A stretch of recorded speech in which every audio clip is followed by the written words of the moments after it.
Welcome to the Stix. This is actually episode 9. If you'll notice, last time I put episode 9, instead it was episode 9, but it was actually episode 8. My apologies. I will hopefully fix that sometime here soon. But it's a new week. We got new AP polls, in which App is not a part of. So let's get to talking about it. We're going to start out with our quick recap of this past week in basketball, both college and NBA, starting with Drew's teams. Of course. All right. Well, UNC is 22-6, 14-3 in the ACC, led by RJ Davis, who averages 21.7, and last night dropped a 42 piece on the Hurricanes. 42. That is a Dean Smith Center record. No other player in that era has ever dropped 40 extra. He's the second player in that era to drop 40. Harrison Barnes did it almost a decade ago. We average around 82 points a game. They had around, I think, 75 last night, so around that average. And, they low-key almost let Miami come back there. They were up by a good amount, but they didn't sell. This team is hoping to secure a 1 seed with I would imagine they have to win out and win the ACC tournament to get a 1 seed. But the schedule doesn't look too tough. We have the Baby Wolves on Saturday, and I'm sure we'll get to that soon. And we have Duke in the coming stages. So anyway, we're gonna start talking about Charlotte here. And wow, I'm gonna be honest, they sucked this week. 0-2. They went 0-2. Luke Patterson, you see right there on the top right, he had 0 points against Memphis. 0. A whole donut. He had 3 fouls in the first 5 minutes of the game, and he sucked. And Memphis is a good team. I mean, they were ranked as high as 10 earlier in the season, so I'm not discrediting them, but we still should have won that game. And Tulsa on Saturday, Tulsa, we beat them by 20 a month ago. Like, what are we doing losing to Tulsa? Oh my, it makes me so angry. This team has looked so hot in conference play, and now we have South Florida this Saturday. Unfortunately, I will not be there because I'm going home for spring break. I wish I could be there to watch the game, but number 25 South Florida, and I think at home this team is really good. From the games that I watched at home, this team is really good. Now, both the games we lost are on the road, and the road we've struggled, even though we were up 15 against South Florida, and then we choked the game away. But 17-10 doesn't look like the best record, but I'm confident that we still have a chance to win the tournament. Moving on to my team, starting with NC State. NC State goes 1-1 on the week. Both home games. First game up was against Boston College. I believe that was the first game. I think it was Syracuse. Oh no, Syracuse was the first game.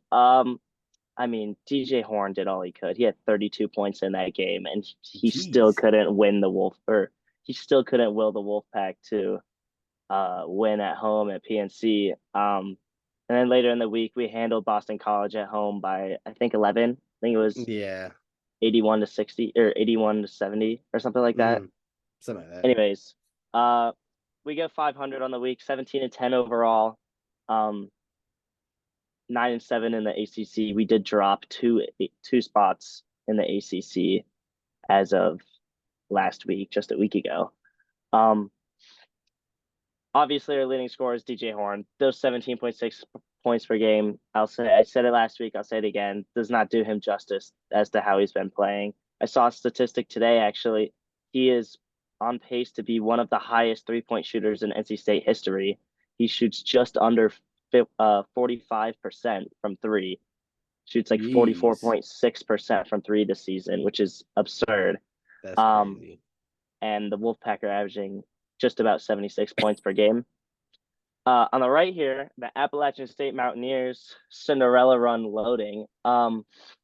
We're 24-5 overall. We went 2-0 this week against Old Dominion and Marshall.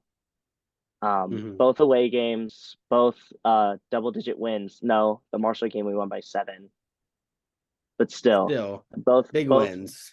both big wins on the road to promote us to still being first in the Sun Belt. That's not promoting, but whatever. Comfortably too, right?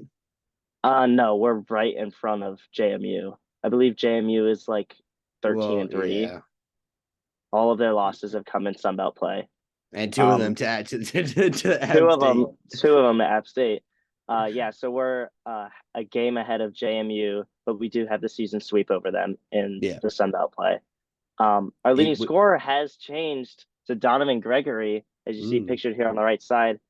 13 points a game, but I said it last week. Our team is very much like team basketball. Oriented, I can tell. We don't really have someone who scores the majority of our points. Yeah. Every other game, it's someone new. Like our leading scorer averages 13 a game, but we average 78 points a game.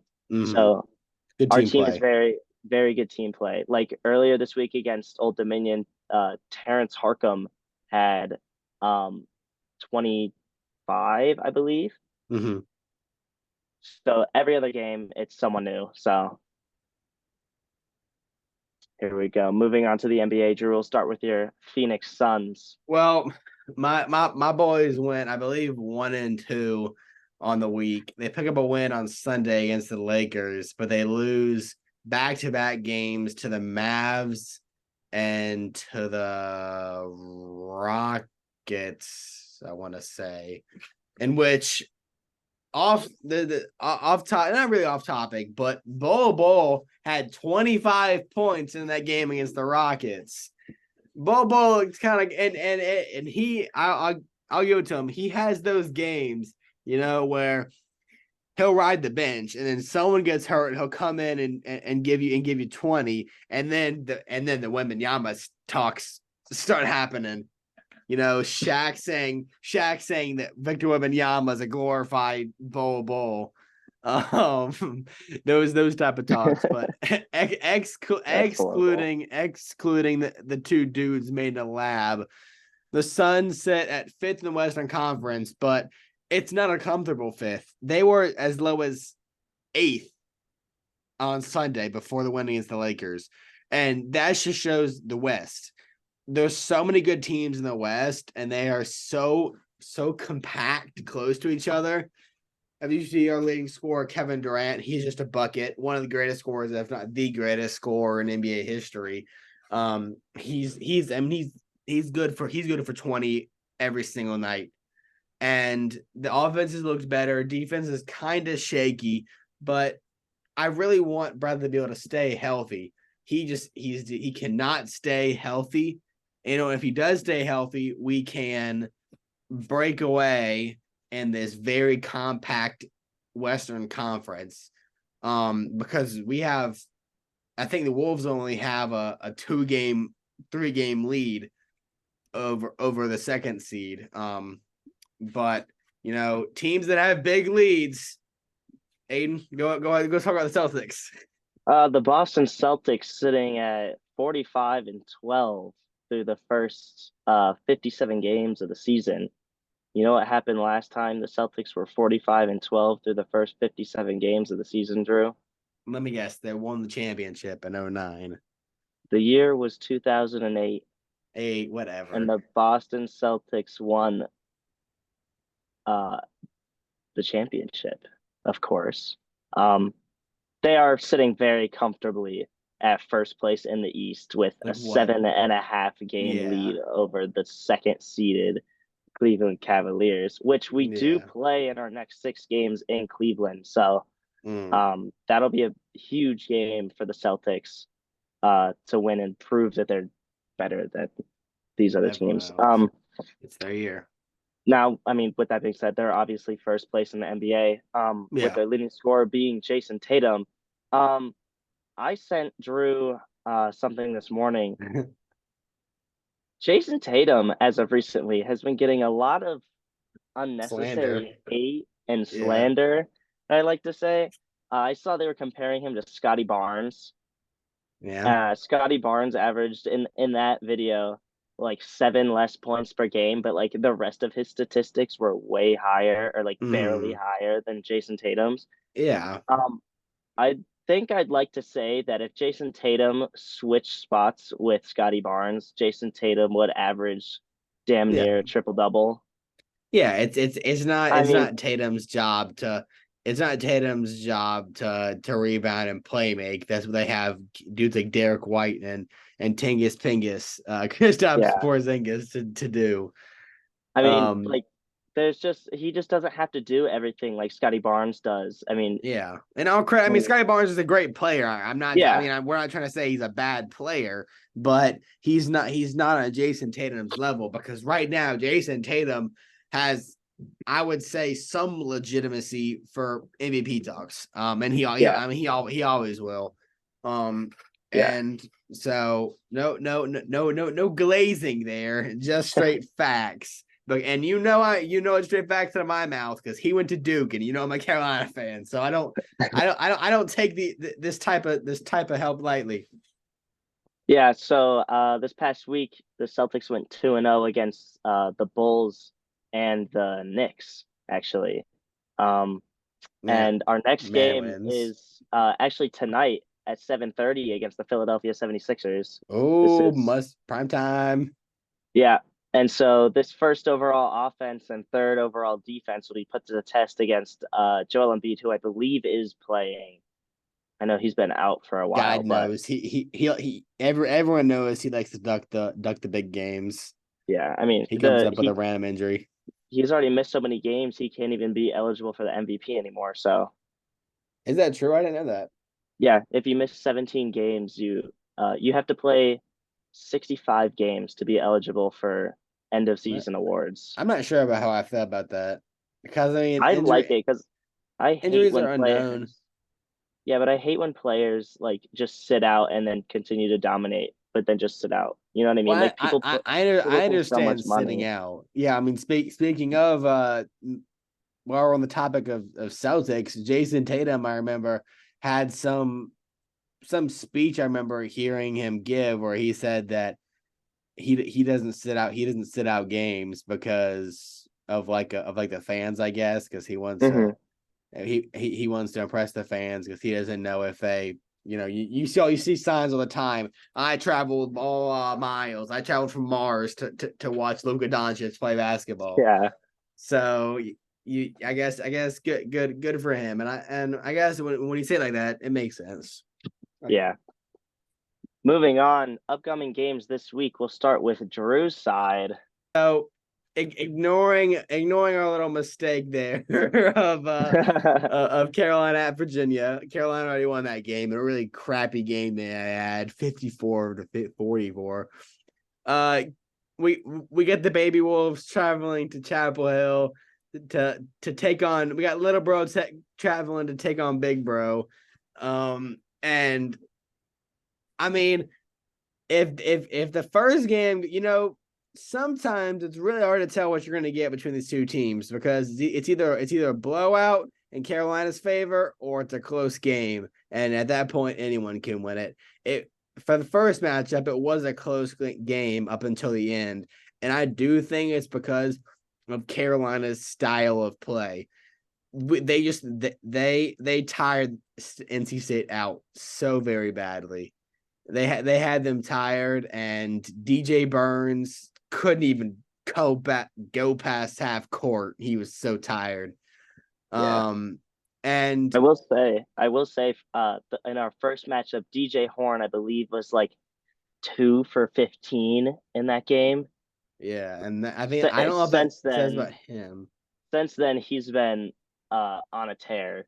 He's been averaging at least mid 20s All right, well, since that game. I can't tell you if that's just the DJ Horn playing bad or Carolina's defense. I'm gonna be biased. I'm gonna go with Carolina's defense, I can't tell but you either. So uh DJ Burns plays some of the most satisfying style of basketball you'll ever see. Just the way he moves, it's such a big body. But he also, if you really take the time to watch the games, he should get called for. He should foul out within the first half.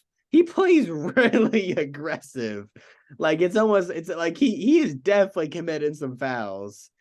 That's a big bias in me. Yeah, Because he was bullying Mondo. And Mondo's a big guy. I mean, Mondo's all of 6'10", 250. And so I mean he's a big guy.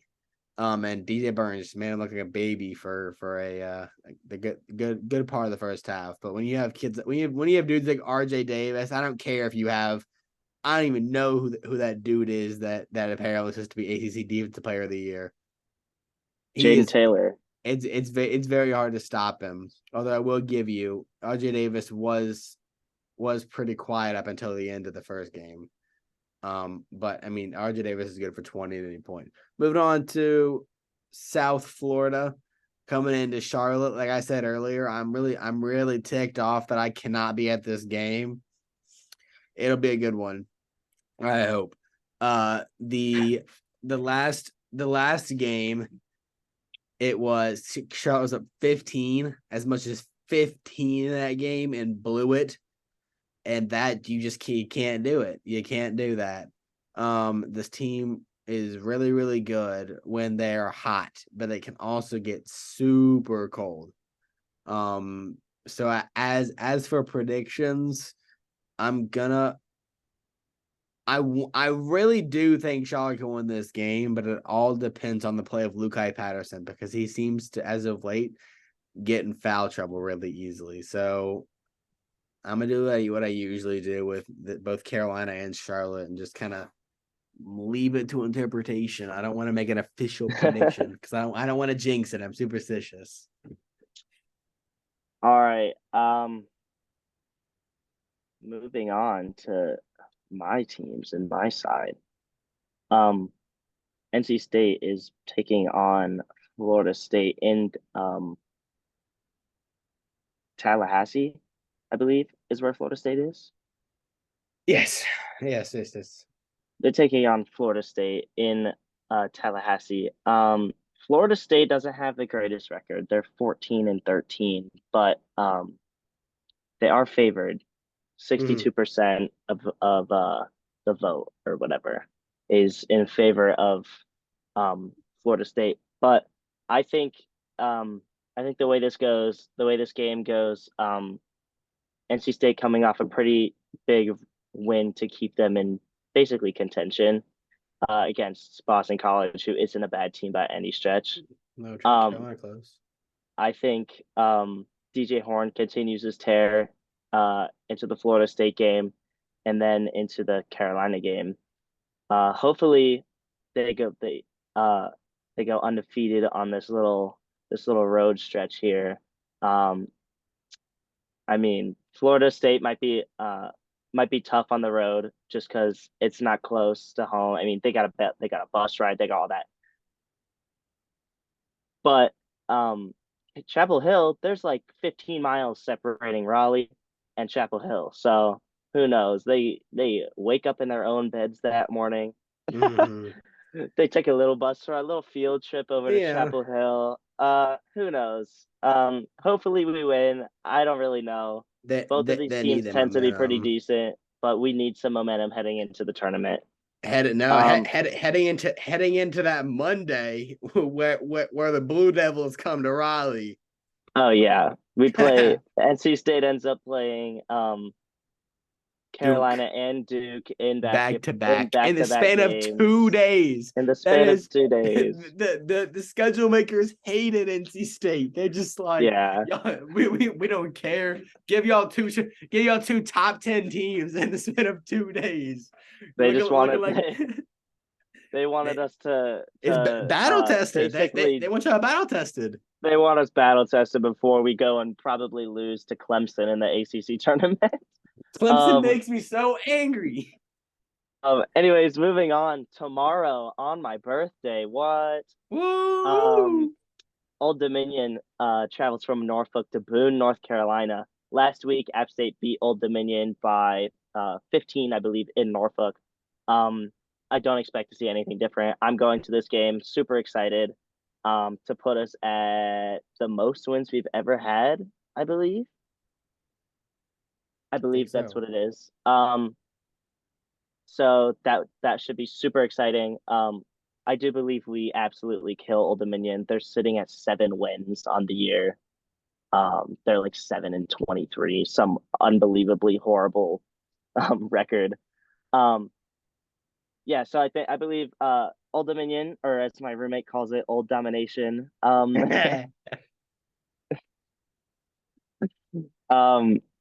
I think they come into Boone and get killed. I mean, we're going pack Holmes. Holmes going to be rocking. It'll be really fun. Moving on, App State takes on Arkansas State this Saturday. I also, unfortunately, will not be attending this game. Um, Arkansas State, I don't know if you could call it the baby wolves, but this is the infant wolf. Um, the Arkansas State Red Wolves come into Boone at with a record of 15-14. App State is clearly heavily favored in this game. Um, like I said, our team is super. We don't really have one big name player, so uh, teams really have to um, teams really have to game plan for our entire team, even our bench. In our last game, Miles Tate, a point guard that we have that came off the bench, dropped 25 against Marshall. So there's at this team really has so many players that can just like pop off at any given moment.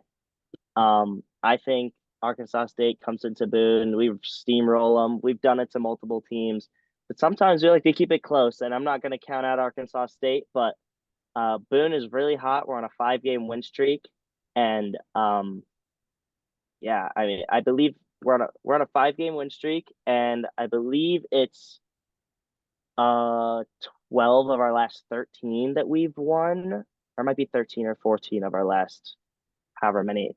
But our last loss coming to Texas State a few games ago, 5 games ago. I believe App State wins these last 2 games. These are our last 2 games of the season. We roll into Pensacola, which is where the Sunbelt Championship is held at. Oh, Uh, and hopefully we get the job done there. I really think the only competition we have in the Sunbelt is JMU yeah. and or Troy, which would be our only uh, which actually no, it wouldn't be our only Sunbelt losses. Our Sunbelt losses would be Troy and Texas State. But I believe that Texas State game was a fluke. It was in Texas. It's a long trip. Yeah, Um, basketball works like that sometimes. Um, but I I know. believe really our only competition in the Sun Belt, especially for the tournament, is JMU, who we beat twice already this year, and Troy, who beat us in our one and only matchup so far this year. So I'm really excited to see how we play in that tournament. Um, yeah, I'm super excited with how this team's been playing. We're sitting at 24-5 right now, so hopefully we finish the season 26-5, and then roll into the tournament and just play ball. Yeah. All right, y'all. We appreciate y'all for watching the actual episode 9. We're gonna. I think we're gonna be on a 1 week break. I know we took a long break, but I have spring break next week, and I'm just not sure if we're gonna record an episode. So I will see y'all in 2. We will see y'all in 2 weeks. Peace.